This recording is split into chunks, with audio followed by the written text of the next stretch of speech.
Welcome to the Seattle Investors Club podcast with Julie Clark and Joe Bauer, where we share the nuts and bolts of real estate investing from our 20-plus years in the industry. Sit back, relax, listen, and immediately take action. Are you ready? Here we go. Welcome to the Nuts and Bolts of Real Estate podcast. My name is Joe Bauer, and I'm here with my co-host, Julie Clark. Julie, how you doing today? I'm doing good, Joe, because today I get to sit back in the back seat of this podcast and let my friend Jennifer Beadles here run the show. Jennifer and I have been talking and we thought, hey, it's good to get some 1031 updates going on and some little deep dive on 1031 exchanges with everything happening in our world today. So we're lucky enough to have Kyle Williams with us today from Investment Property Exchange Services in Bellevue. But before we jump into all that, we need to know what you're up to, Joe. What are you up to? Where are you at?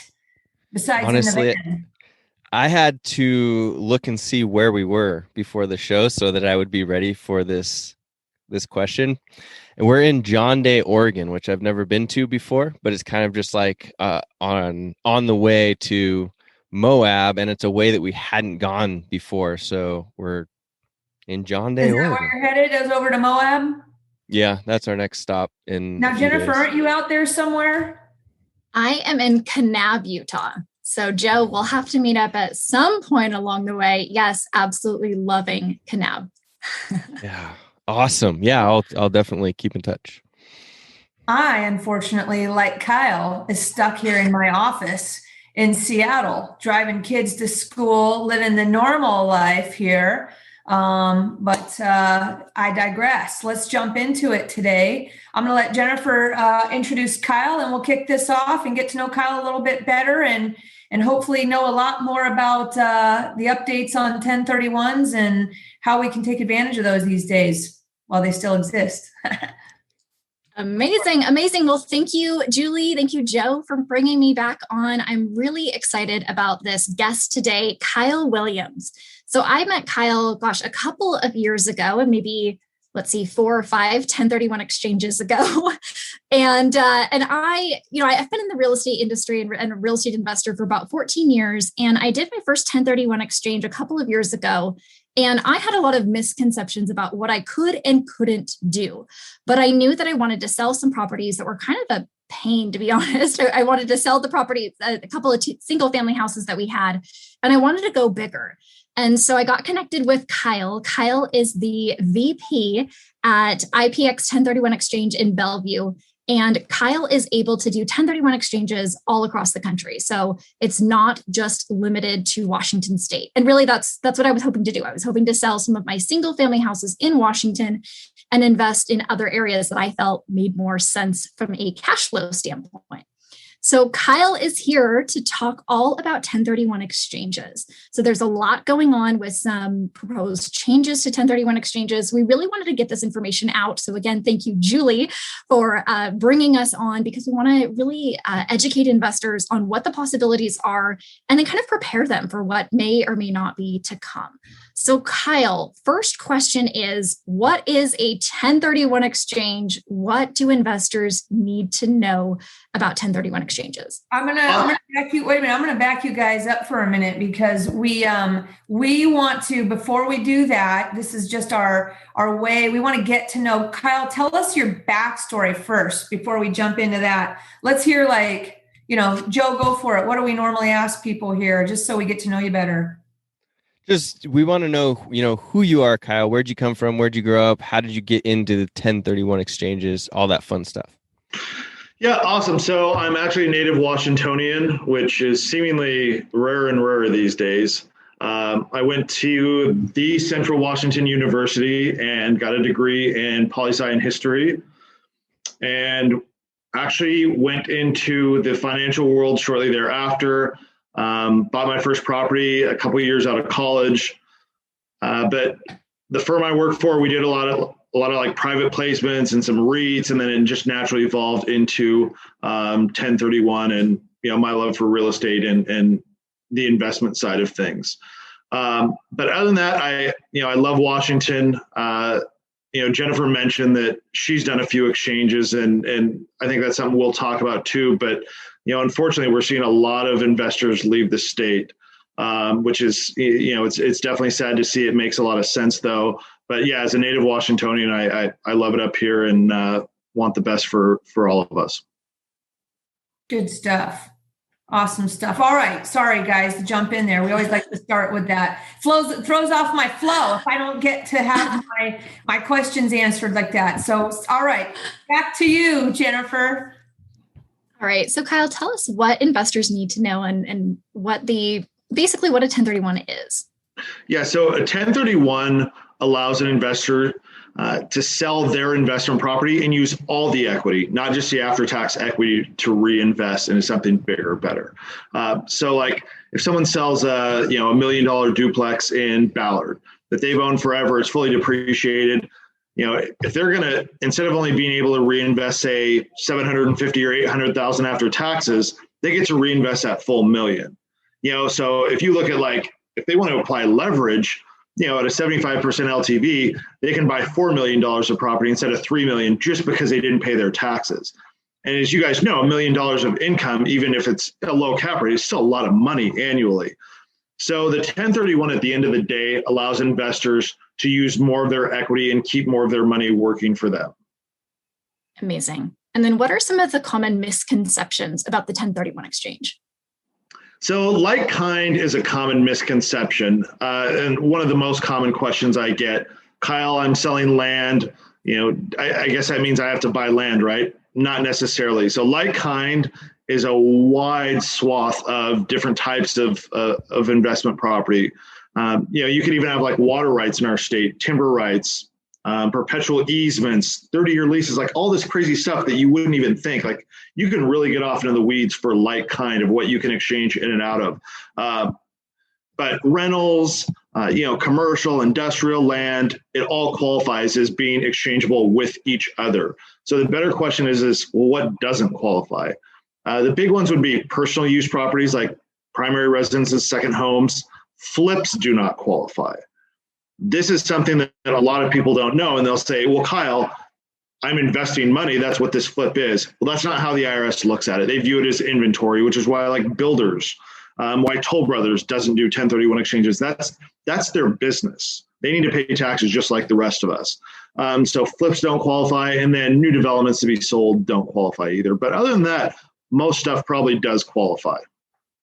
And then how long does an investor need to own the property in order to qualify for the 1031 exchange sale? So good question. 1031, there's a lot of basic rules, like 45 days to find new property after you close on your sale, to 180 days to complete the exchange and buy new property. But ultimately, holding period is one of those gray area things. So if flips don't qualify, then yeah, the natural logical next question is, well, how long do you have to hold for then to distinguish it from a flip? The IRS hasn't defined that.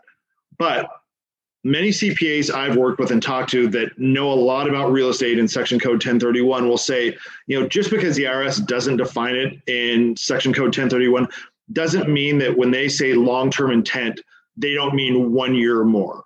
So a lot of CPAs will say, if you hold for a year and get some rents on it, whether it's full-time or an Airbnb thing, whatever that is, you're probably going to be okay. If you wanted to be super conservative and just remove all doubt, you probably want to hold for 2 years and still get some rents on it. But ultimately, it comes down to the tax advisor. That being said, we've seen plenty of exchanges that have held for less than a year do 1031 exchanges. Their intent is to hold long term, but they may buy a property in January, a duplex for, say, $700,000. They get an unsolicited offer that October from a developer who buys a city block for $900,000. And they're like, I can't say no to this offer. I've already put tenants in there. My intent wasn't to sell it. I mean, I didn't go to a broker and say, Jennifer, listen, sell this property for me. I was approached unsolicited by this developer.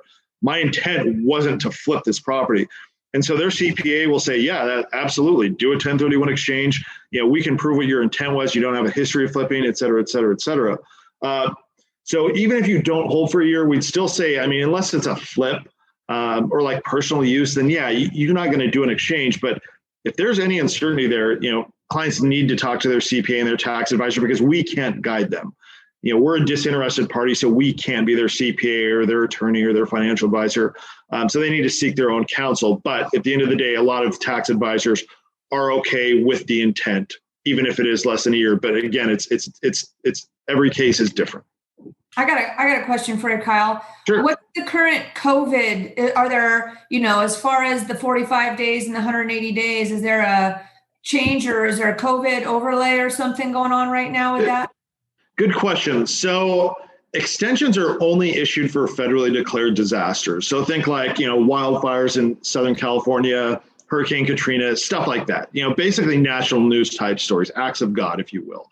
But other than that, there aren't really extensions issued. In COVID, there were brief extensions issued last April, which pushed everything until, I think, July 15th, if I remember correctly.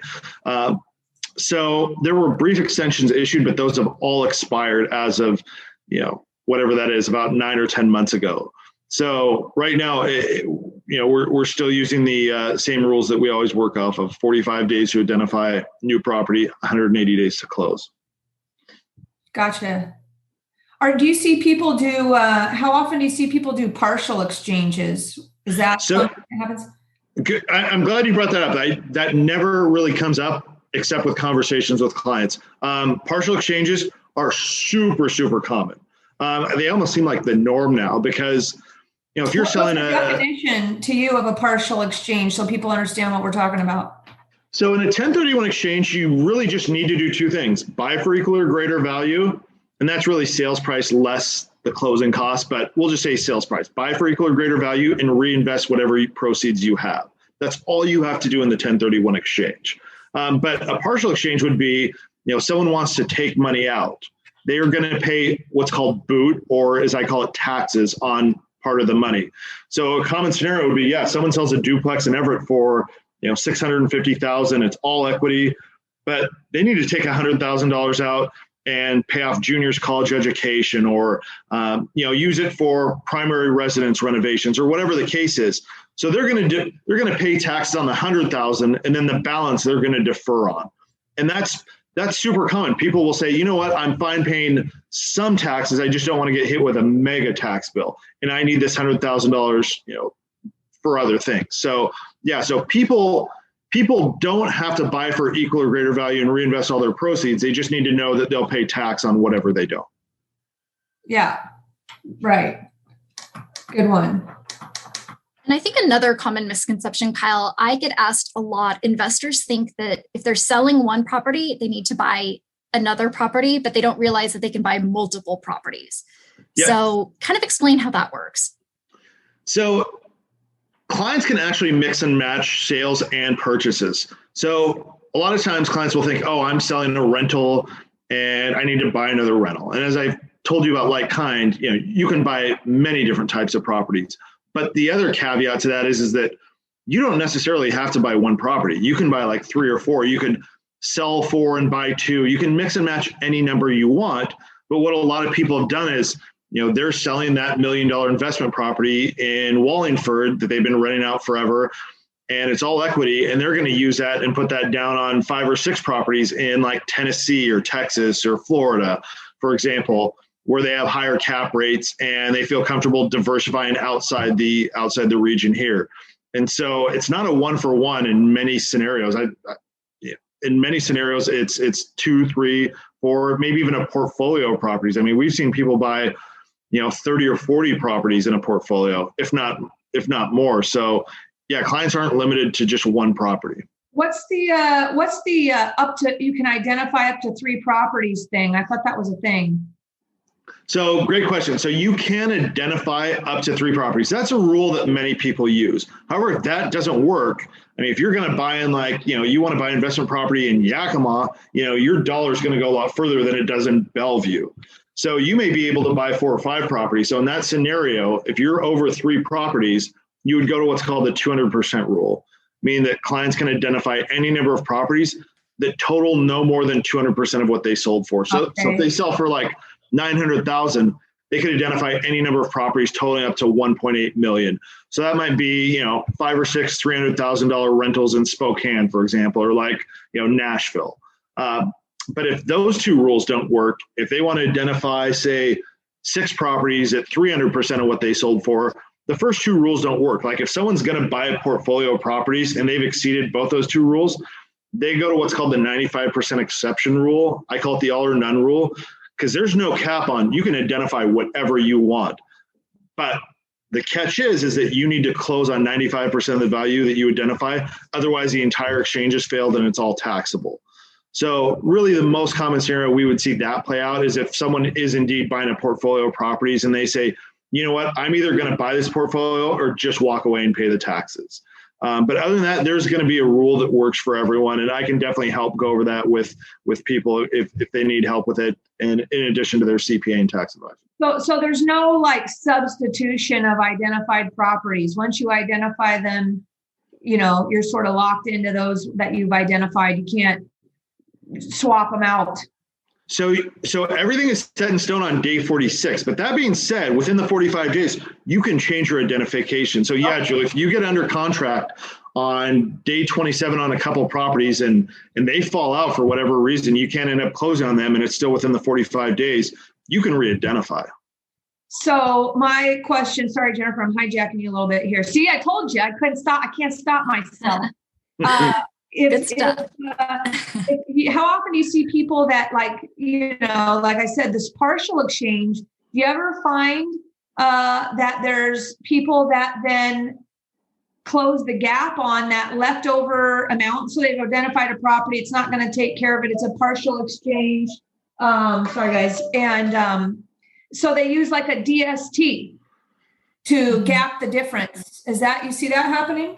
Yeah, DSTs have really taken off. I mean, DSTs have been around for, I think it was 2005 or so. 2004 is when really the structure itself was given the go-ahead by the IRS. But really the last, couple of years is when we've seen DSTs really, really take off. And DSTs, do you want me to go and give a brief overview of DSTs? And versus what a syndication is, because I don't know if both those can be used or what. I'm assuming. Syndications are not exchangeable because you're not buying an interest in real property. You're buying an interest in essentially a partnership in a syndication. So in a 1031, you need to buy interest and go on title in real property. The DST, a lot of people will compare them to REITs, and the caveat is that you need to talk to a financial advisor if anyone wants to learn more about these, because they're securities and it's nothing that we handle or have any affiliation with. But at the end of the day, DSTs are compared to REITs a lot, even though they're not like REITs. REITs are investments in companies that invest in real estate. That's a very, very broad view of a REIT. But a DST, a Delaware Statutory Trust, you're investing in a fractional interest of the property along with other people. You're just paying a trustee to manage it and make the decisions and everything. So it's kind of... You feel like you're in a syndication. It's just the paperwork's different. Yeah. I mean, it definitely has the same feel. The difference is that you're a true owner of the property and it is exchangeable from a 1031 standpoint. So yeah, a lot of people, they, especially like as they get older, you could have a Boeing engineer that owns half a dozen rentals in the area and, 3 of them have turned into meth houses and, landlords, tenants won't pay rent in the other 2. And it's just, he or she is retired. They're sick of this. They just want something where they don't have to worry about it. So they'll find a DST that's like an Amazon warehouse in Oklahoma City. And they'll say, wow, I can get, 4 or 5% from this and Amazon is my tenant. I literally never have to worry about them paying their rent on time. I'm just going to get a check every month. It's all passive. And so that draws especially a lot of older people that don't want to manage properties and just want something safe and passive. And again, they don't want to do a seller financing because those are the ones that you talk through. I mean, even myself talking through seller financing as an alternative for those people. And a lot of times they're like, I just don't want to deal with it. Correct. It's not risky for them, and they find that they go towards those DSTs, Yeah. And I should say that I use the word safer. DSTs are technically securities at the end of the day. So, they are issued by prospectus and there are risks associated with them. So I should never say that any security is safe at all. But clients do feel a level of safety that they may not feel with other properties. But again, it's up to clients and their financial advisors to do their due diligence and risk tolerance. There you go, Jennifer. That's your new project. You need to start your own DST. Yeah, that's going to be your phase 4 goal. I'm too lazy now to do any of that. I need to do that. But let me know if you start one, right? Sure. In all my free time. I'll add that to the list. So Kyle, so as we're getting into maybe some of these more advanced strategies, Kyle, we've had several investors that were looking into a tenant in common 1031 exchange. So can you talk a little bit about how that works? This would be in the scenario where we have investors that want to pool their funds together to buy maybe a larger apartment complex, but still do that within the 1031 exchange guidelines. So TIC structures are doable. Like the 5 of us, the 4 of us, I should say, could all sell like a, If you had an imaginary friend next to you, Kyle. So we could all sell a rental, for example, and combine to buy a commercial property where each of us is a 25% owner and we're a tenant in common structure. The problem is with TIC structures is that we all basically need to agree on everything when we sell the property, all that stuff. And it's like, I don't even agree with myself half the time, let alone, with all these other people. And like, it's like, I could get along great with like Jennifer and her husband, but we don't see eye to eye on this, that, or the other. And then it's like, it can be a huge problem. Whereas the DSTs, you essentially have a predetermined length of time to hold it. You're not making decisions on when to sell it or what have you.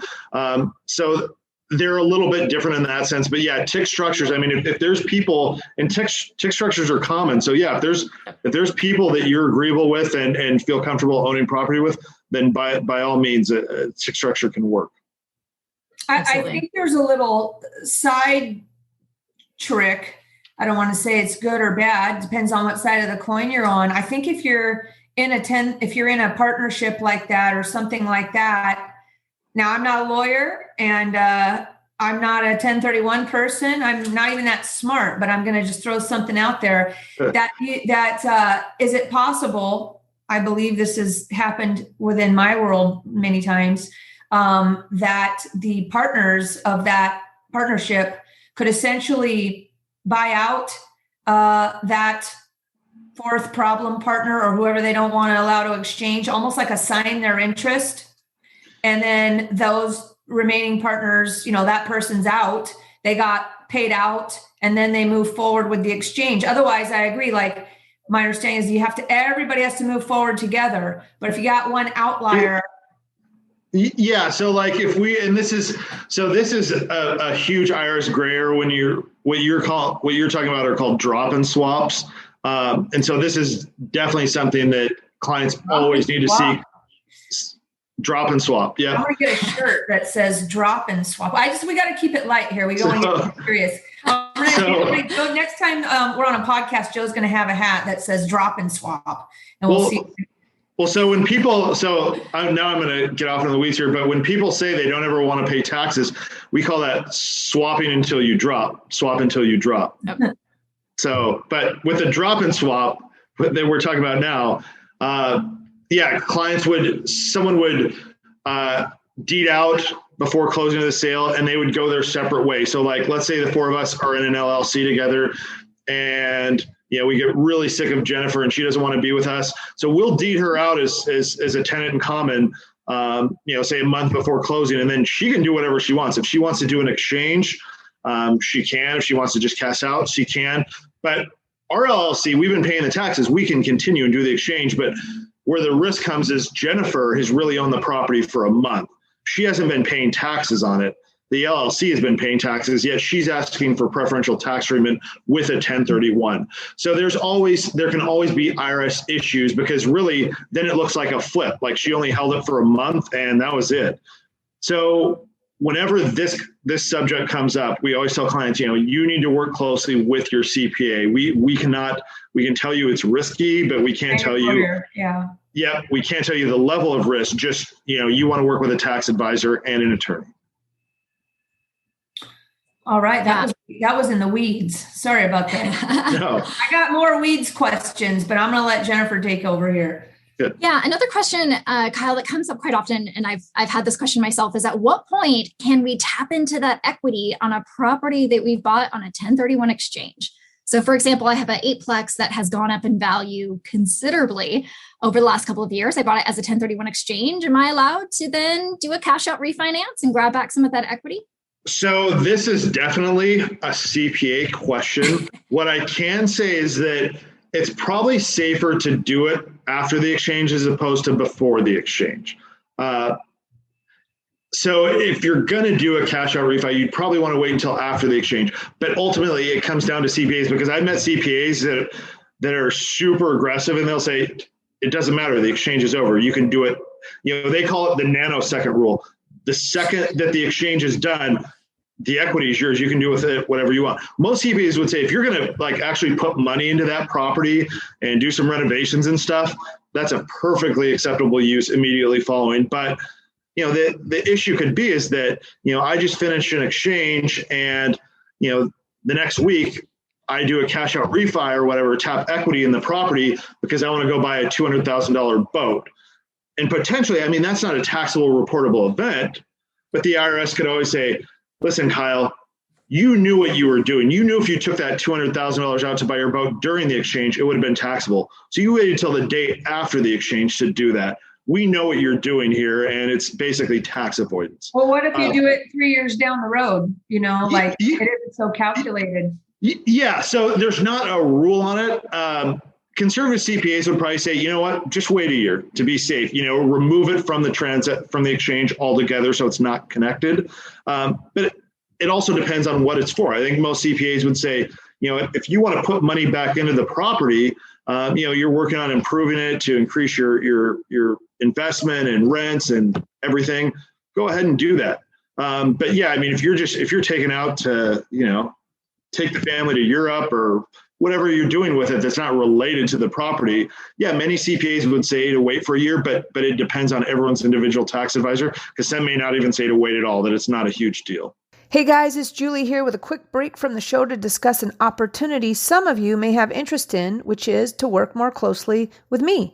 On almost a daily basis, I get calls from investors and brokers, both new and experienced, asking me for guidance or advice. I love helping you guys out, and it keeps me on my toes too. So with that said, I wanted to let you know that I have a private broker coaching community called the VIP Education Community. And the best part is that it's 100% free. That's right, it's free to join. So whether you're a traditional broker or a broker investor, my VIP education community offers personalized one-on-one coaching from not just me, but also from my experienced broker friends with expertise in all disciplines of real estate and real estate investing.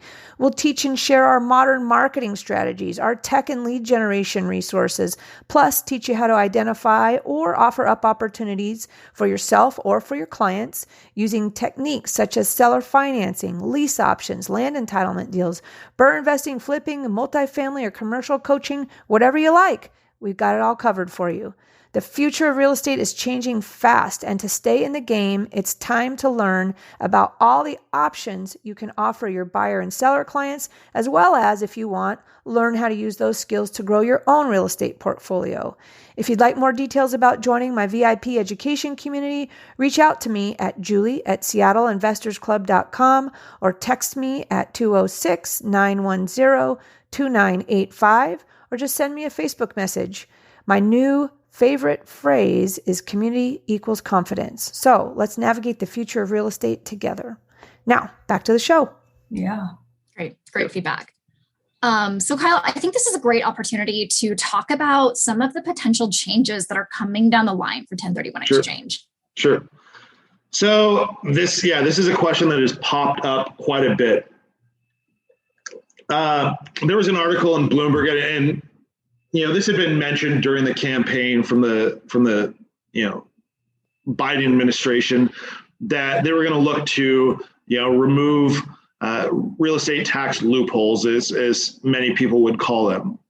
Section code 1031. And we've heard this before.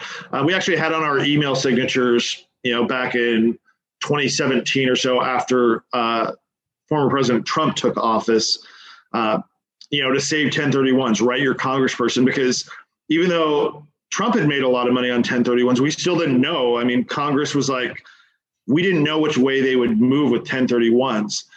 So this is like not really new for us. We've been through this before. But yeah, there was an article about a week or two ago in Bloomberg, which is, definitely a major source. And, they said that President Biden's administration is going to be essentially looking at gutting 1031s, maybe moving it to where if your gain's over 500,000, any gain over that would be taxable. And, a lot of people are like, well, if you have more than a $500,000 gain, you deserve to get taxed, this, that, or the other. But around here, as you guys know, a $500,000 gain is not much. I mean, this isn't, Minot, North Dakota, where, a $500,000 gain is a lot of money. $500,000 gain is almost the norm here if you've owned your property for any length of time. And so that would affect a lot of people, a lot of middle-class people, because like none of us are Donald Trump, but we can still be affected by that. And 1031 is literally the greatest wealth building tool in the Internal Revenue Code, because for people who love real estate, there's nothing else that allows you to buy and sell assets over the course of your entire life and really, push taxes back and give you the opportunity to use more of your money for your entire lifetime. I mean, there's nothing else like that. And the majority of people that take advantage of Section Code 1031 are middle-class people. They're mom and pops that own rentals and investment properties. They're not people who own the Trump Taj Mahal. That's just, that's a much smaller percentage. And I would even go further as to say, like if you were to do a 1031 exchange, on a rental, for example, yeah, you may not save as much money as when someone like Donald Trump exchanges a, $100 million building. I mean, he may save far more on taxes than you will, but your tax savings go a lot further for you and your family than they do for him and his family. And so if we think about it like that, middle-class people would be really affected by this. And I said a minute ago, take advantage of Section Code 1031. Section Code 1031 at the end of the day is a net positive to the economy. Ernst & Young just did another study, but I think their last one in 2015 or 2016, if I remember correctly, said that if they got rid of 1031s, it would have a negative net impact of like 120, 130 billion on the economy over a decade.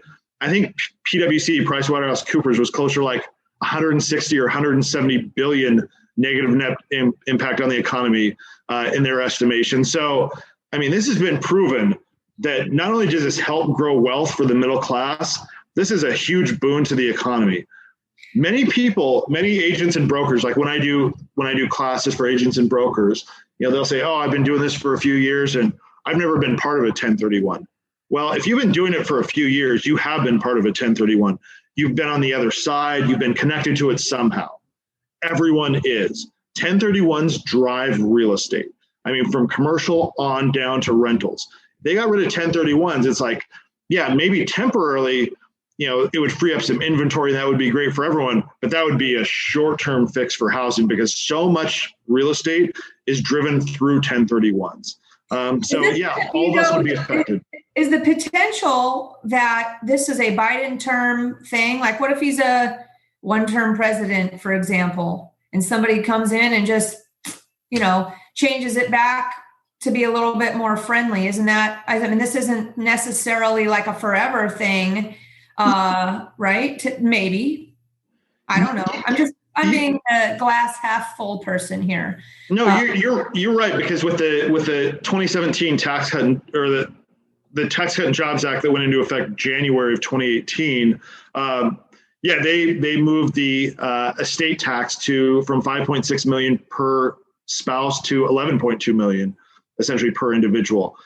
And so they could definitely change that back. I mean, just because they put something in, like moving that, 11.2 could get shoved back down to 5.6 or 1 or any number. So, yeah, theoretically, if they got rid of 1031s or gutted 1031s, they could come back. But at the end of the day, it's, I see a lot of people sitting there saying, well, I'm just going to wait and see what happens until Biden's out of office, or something like that. I don't know. I'm just making this stuff up, just thinking about is it the forever thing or not? I mean, regardless, I mean, it would suck. I mean, are you guys thinking this is more of a serious event than you guys have been through this before? Is this a little bit more serious? I mean, I felt just personally, the way we took it in 2017, and it's not to say it's not very serious right now. It's just that, the way I remember it in 2017, it seemed like a lot of people were extremely nervous. And now maybe it's because we've been through this before that it's like, well, let's just not panic. Let's just see how it plays out. But at the end of the day, two things lead me to think we'll probably be okay with it. One is that, again, it's a net positive to the economy and so many jobs and so much growth in the middle class. And it's like, do these politicians really want, NAR, the National Association of Realtors, and all these middle class agents and brokers, people like us, calling their office and saying, hey, you ruined, you've taken my job away, housing's down now, we were doing really well and you've ruined it. And so I don't think they want to deal with that. Secondly, people on both sides of the aisle do 1031s. So, a lot of people can say, yeah, Biden's going to do this and Biden's going to do that. It's like, well, it's not really a partisan thing, because at the end of the day, there are probably as many donors for the Democratic class as the Republican class that do 1031s. So it crosses political lines. It's not like only Republicans do 1031s. I mean, people of all shapes and sizes and all political affiliations use 1031 to their benefit to grow wealth. So I don't think that you could, if it's a Trump thing or whatever, I don't think politicians will cut their nose to spite their face and ruin it for all the rest of us.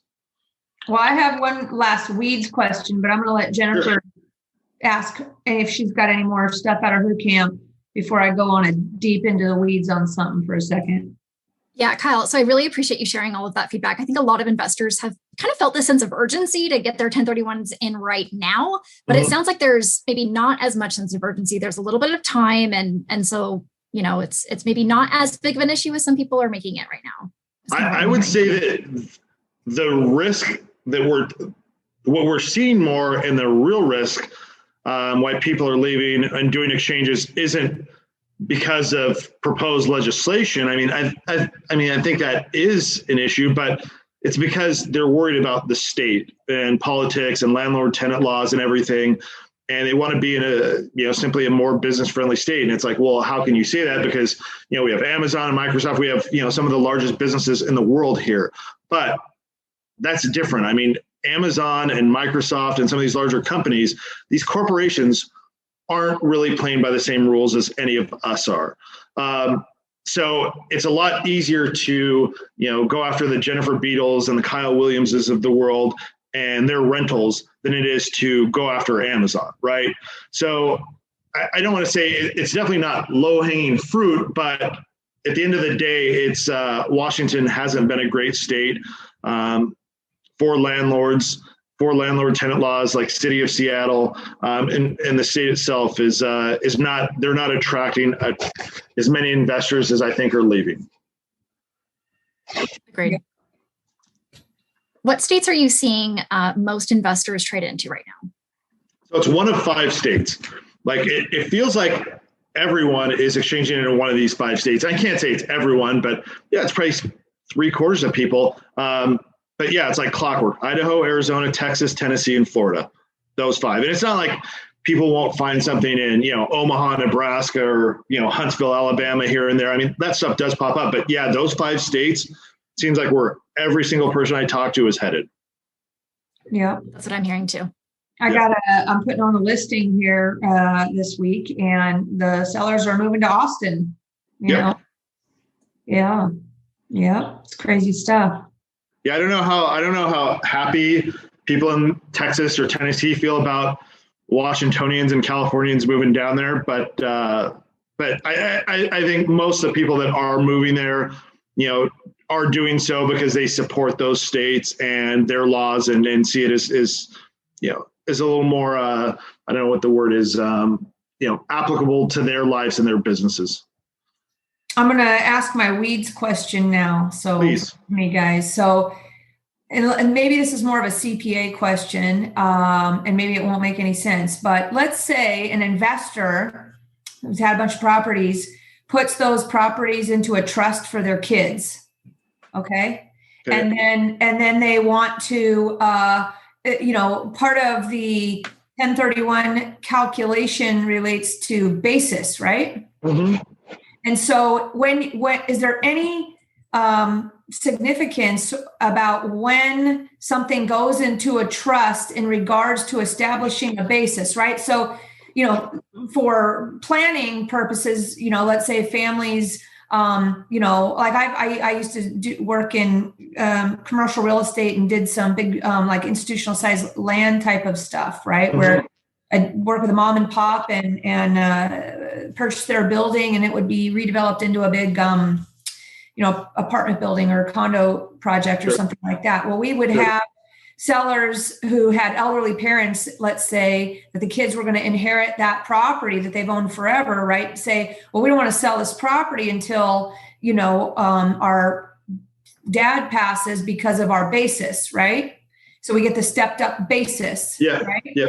So if my weeds question is, if let's say property owner, puts all his rental properties or properties they own into other than their primary into a trust for their kids. Is there anything, this just came up on my own real estate team.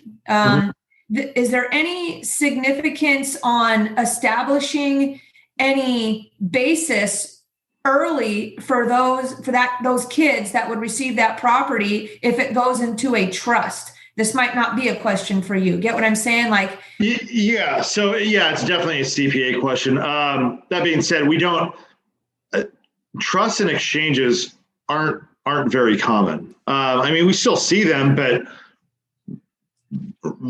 not common at all. Because it solves it itself, right? The fact that so like the revocable trust, like they're still the taxpayers. The trust is not the taxpayer. So it doesn't change any of the basis. The irrevocable trust, which, again, we don't, the irrevocable trust, not common at all. But how that would affect the basis when it goes into the trust and the trust becomes a taxpayer, that's ultimately up to the CPA to pencil out. Sorry, guys, that was just like a detailed question. If putting it into a trust triggers any type of basis establishment floor. So I think we said no, but the real answer is check with the CPA. So on the revocable side, it's still that the trust doesn't become the taxpayer. But on the irrevocable side, the trust becomes a taxpayer. But when they start reporting it, when the basis moves forward with the new taxpayer, I don't know when that would be, what date that would be specifically. But again, if people have questions on irrevocable trust, it's definitely, a CPA and a state attorney issue. Right on. Good stuff. All right. Anybody else? What else you got, Jennifer? Or are we getting ready to wrap it down here? We're coming close to, I think we're in this thing about 40 minutes right now. I think, so I want to kind of circle back around to maybe some best practices that I've seen work best for investors when working with a 1031 exchange. So a lot of investors are selling properties in a hot market and going into, Kyle, I 100% agree with you. The investors in our community are buying in Texas, Tennessee, again, we have Florida, Idaho, Arizona. That's exactly what we're seeing also. Yep. But a lot of investors ask questions like, well, I'm a little worried about my property in, say, Western Washington is going to sell so fast.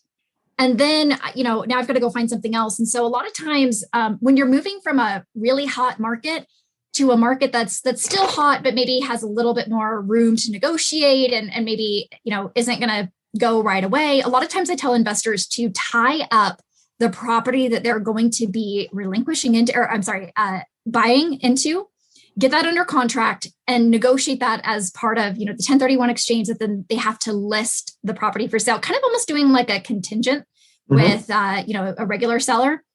And that's working really well right now, because I think most investors have that fear of the 45-day clock and the identification period. But if you can go and tie up some properties that you are planning on buying, then I think that, again, that's going to be really, really helpful. And then another tip I would just share is, get Kyle and your CPA involved as soon as you're thinking about doing this, and not wait till the last minute. Kyle, you have been so great with me. I had a 1031 exchange that, gosh, we got to the end and I forgot to let you know. So I think we were a couple of days before it was kind of a quick sale that we had gotten. And we were traveling and just completely forgot to call you up and tell you about that. So investors, we love those. Right. So don't do that. Don't wait till the last minute. Yes. If there's one thing for investors to remember that have never done a 1031, you have to set up the exchange before you close on your sale. And I'll get this call once a week where someone will say, Kyle, I hear you're the 1031 guy. My broker, Bob, gave me your number and said, you're the one to talk to. And I say, great, where's escrow at? Let's get it set up. And they'll say, oh, it closed last Thursday. I'll say, well, unfortunately, it's too late to do an exchange. And they'll say, you sure you know what you're talking about? Because, my agent said that it would be easier to set up the exchange after I close on my sale. I'm thinking in my head, like, that agent is about to be known as defendant because they just walk their client into a huge tax bill. So right. I can't stress enough. If there's anything for an investor to remember about 1031s, just make sure you set up before you close on your sale. Like a week or two in advance is ideal. And I will layer on top what Kyle said for all you brokers out there listening, because we know some of you are brokers out there. For God's sakes, don't give any advice to your clients at all. Basically just say, I'm the real estate person. And once you get blessed off by your CPA and your attorney of what your plan is, then let me know, right? But I can give you Kyle's number, or I can give you an attorney's number, but please don't give your clients any advice on what to do here at all. And for those of you listening, be smart enough not to take that advice from your real estate agent, right? This is a high-tech expertise type of thing. So yes. Yeah. Agents and brokers, right? I tell them too, you take on liability when you start discussing real estate tax law. Defer that to us, defer to your CPA, because if they have basic questions, you don't want to give them wrong answers. I've got no problem deferring questions that I can't get involved in to a CPA, and agents and brokers should definitely feel comfortable doing that as well. Word. From the 80s. And then the other thing to point out too, so Kyle, you have some really fantastic calculators on your website. So anytime that I'm thinking about doing a 1031, the first thing I do is run it through the calculator to see if it even makes sense to do the 1031. Sometimes if the taxes are so minimal, then it may be, better just to sell it and just pay the little bit of tax and put that money in your pocket. So it's, Can I do... Joe, you might be able to grab that off their website at ipx1031.com under the resources section and throw it down there. Yep. Can I do, well, you brought us up for the tax calculator. Can I do a little overview and a little pitch on 1031s and why it's important to work with us? Do we have time for that? Sure. Awesome. So Jennifer knows this. And this is why Jennifer works with us, because 1031s are unregulated and literally billions of dollars have been lost. So you have to be super careful who you work with, because at the end of the day, when you're in an unregulated market, anyone can set up shop, and anyone can take your money and anyone can do essentially whatever they want with it. So there's a lot of great companies out there. We're the exchange division for Fidelity National Financial. So we are the largest QI with the highest level of security and protections. But like I said, there's other great companies. Just make sure they have protections. If all they show you is $1 million Fidelity bond and that's it, I mean, if something happens, then everyone's exchange is going to go belly up. And I've talked to local exchangers that have had that happen. So make sure you look at insurance policies, because anyone can say, oh yeah, we'll put your funds in a trust account, and then they're in Vegas that weekend, or they're investing your money in Bitcoin to make money on it. And that's all. They can do that. People can say and do anything. And we've seen it before. So just make sure whoever you work with, that you look at the insurance policies and make sure they have errors and omissions. They have a large fidelity bond, et cetera, et cetera. Yeah. Great advice. Word, as they say. Yes. Again. Right on. Good stuff. Well, again, what's your website then, Kyle? IPX1031.com. Yep. Right? Yep. And everyone, if people want to, and some people like to do this, if you want to review our financials, they're at fnf.com, fidelitynationalfinancial.com. We're publicly traded, so all our financials are posted online if you want to see what those look like. Super cool calculator that you guys have there. That's fun to play with for all you nerds out there that want to play around with that, right? Yeah. Good stuff. The other thing I'll mention too about Kyle, of all the 1031 exchanges that I've done, I mean, there's times where, we need a quick answer, and Kyle and his team are so responsive. We actually were closing on a 1031 today, and had some issues with the lender last week. They were having some issues balancing or using all of the 1031 funds because the lender had never done a 1031 before. And so they were saying, well, why would you put more than 25% down? That's the minimum required. And they didn't understand that we needed to use the full amount of funds because I didn't want to pay taxes on that. So Kyle and his team walked them through that. It was a fantastic experience. Again, that was my fourth 1031 exchange with Kyle, and just really, really fantastic experience all around. Awesome. So thank you, Jennifer. Kyle.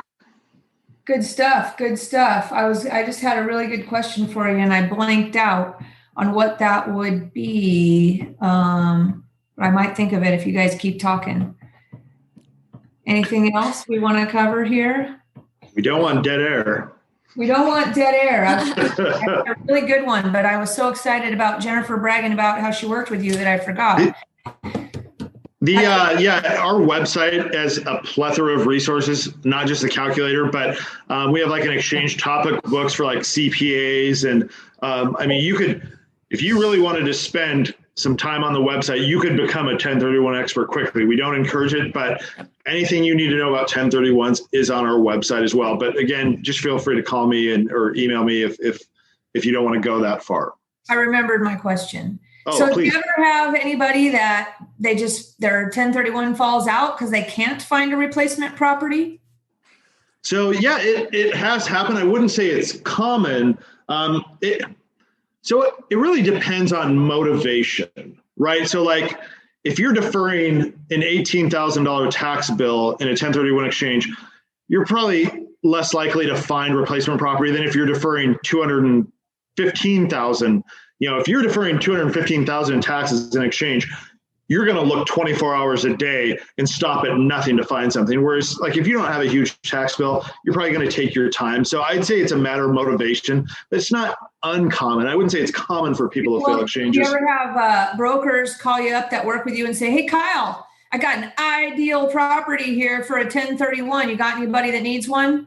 That had literally never happened until about close to a year ago when I started getting calls from commercial and residential brokers in the city of Seattle trying to sell their properties, which had never happened. But I was like, they would call and they'd say, hey, Kyle, do you have anyone looking for properties? I've got this smoking deal, high cap rate, I'll say, if you're in Seattle, if you're anywhere but Seattle, I and my clients would be interested. They say, oh, it is in Seattle. And so your point is nobody wants to buy anything in Seattle. Well, clearly there are people buying, but not investors. Doesn't seem like there's a ton of investors. That's what I'm saying. Not all your clients are necessarily investors that are, running in Jennifer's circles. There's just some regular old people that have owned property for a while, right? Yeah, absolutely. Yeah, just normal people. But the other question that comes up is like, well, Kyle, if everyone's selling, people are clearly buying because prices here are going up like everywhere else. Who's buying? People from California. That seems to be everyone who's buying are Californians. There was an article in the Puget Sound Business Journal last night that this property in Kirkland went for like $1,100 a square foot. It was priced at $2.5 million, listed at $2.5 million. They turned down a $3 million cash offer and kept the bidding going. And the final three people were all from California.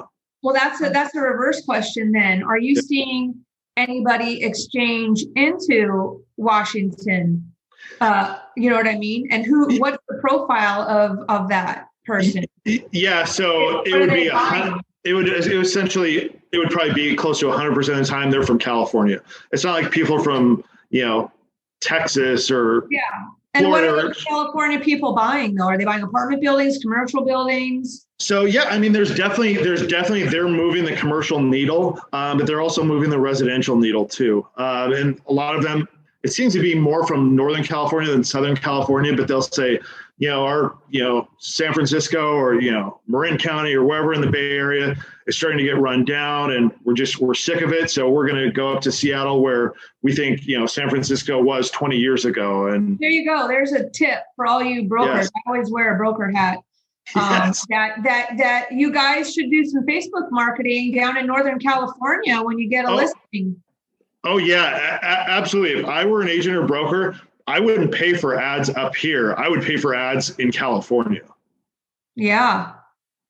Word. You bring up a really good point, Julie, too. A lot of investors ask specifically for agents that have experience with 1031 exchange.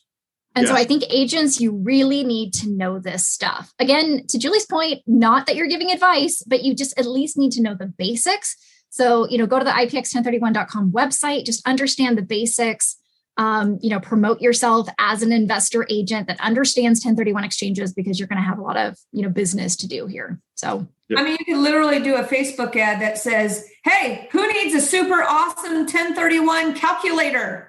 Hit me up and I'll hook you up. Right? Give them a calculator. Yes. Right. See, these are the genius things that I think of that are very simple-minded. Right. We're hiring in our marketing department, Julie. You'd be awesome. Well, Joe can attest to you that's probably a very bad idea. I'm just the idea person, but good stuff, guys. This has been fun. Good stuff. Anybody else? Jennifer, any parting final words before we tell everybody to, follow our YouTube channel so they don't drop the awesome, and they don't miss the awesome podcast that we drop? Yeah, no, I mean, I think that we added a ton of value today. We get a lot of questions related to 1031 exchange. So now we have a resource for you. We didn't, of course, certainly we couldn't cover everything in one, 50-minute call here. But yeah, just, know that Kyle can be a resource in all 50 states. Anyone who is potentially selling in, a high cost of living area or an expensive market and needs access to deals in other markets, we would love to help you at Addicted to ROI. We get a lot of investors doing that. Of course, Kyle's on our side, working on the 1031 intermediary side. So yeah, I mean, I think, thanks for having me. Thanks, Kyle, for being here and sharing your knowledge. And yeah, super, super excited to see investors take action on this strategy. Yes. Good stuff. Good stuff. Thanks, Kyle. Thanks, Jennifer. Yeah. Thanks, Joe. Joe, where can you find the details about today's podcast? Yeah, if you'd like to grab the links or show notes or anything involved with this podcast, you can head over to seattleinvestorsclub.com/145. That's seattleinvestorsclub.com/145, or go down to the notes below this video on YouTube or wherever you're watching it. Good stuff. And number 145, guys, means that we have 144 other podcasts that are, I'll say, badass and super informative. Some of those even with our friend Jennifer Beadles here on there. You don't want to miss those. So if you like the content that we're putting out, please go over to our YouTube channel at Seattle Investors Club. And as they say in YouTube land, which is not us, smash that, whatever you're supposed to do. And don't miss out on, I don't know really what to say. Don't miss out on these awesome podcasts that we're dropping. We have continuous good stuff coming up. Really, really try to cover topics that are not covered all the time by everybody else out there in podcast land and stuff like that. We got some good stuff coming up. Really good stuff. We're trying to twist Natalie's arm to come back on and show us how to calculate from a CPA's perspective, something like a seller financed, type of transaction. So we're at least informed about how that math works, because it's not quite as simple as everybody thinks, right? So working on that, Natalie, if you're listening. Joe's going to be calling you. But Anyways, thanks guys again. And Jennifer, any events coming up that we need to know about that you can give a shout out to right now? This might take a few weeks or so to drop. So what's coming up for you in June? Yeah. So in, let's see, at the end of May, we actually have financial planner Austin Dean coming, talking about how to design your wealth. And then in June, we have a webinar coming up about how to scale up. We've got my friend Corey Dieter, who in just a few short years created $1 million in net worth, and also has, I think she's got, close to 20 properties now in a couple different states. So super excited about that. And then July, Kyle is coming back to our group to talk all about the 1031 exchange again. So if you guys want to get some case study examples, we're going to have Kyle there. So yeah, really, really great stuff, and love collaborating with Julie and Joe, and really just, giving you guys information that you need right now to get to the next level. And for those of them people out there that have had their head in the sand and don't know about you, Jennifer, where can they find more information to connect with you, our favorite person on the planet, especially on the topic of out-of-state investing, no matter where you're located? You're too sweet. Yeah. Addictedtoroi.com is the best website where you can find, we've got some great blog articles there. We also have our own community called the ROI Inner Circle. So we help investors within usually the first 30 days go under contract on properties in out-of-state markets that make sense. So kind of what Kyle was talking about, a lot of the markets where you can get cash flow, where you can get, the price per unit is reasonable, where there's, long-term appreciation. So we're really kind of focusing on markets where people are moving to. There's a big population migration happening right now. And, we are at the forefront of getting into those markets, having local teams and helping investors just build and scale their portfolio so they have the time and freedom to do what they want. So like Joe and I, we are traveling across the US with our families, just living our best life. But we just love helping investors get to that next level and having that freedom. So awesome. Would love to help. Addictedtoroi.com. And I am stuck here in Seattle. So if you need help. I'm in Utah, Julie. Selling any of your properties, Broker Extraordinaire is available here for you. Just hit me up. You know where to find me. And with that, we'll call it a wrap. Kyle, again, thanks. Jennifer, thanks. Joe, love you, brother. And we'll catch you next time. Thanks, everybody. Awesome. Guys. Thank you all. Thanks for listening to the Seattle Investors Club podcast. If you have questions that you'd like to have answered on the show, shoot us an email at info@seattleinvestorsclub.com. Now go out, take that action, and build that real estate business. Thanks for listening.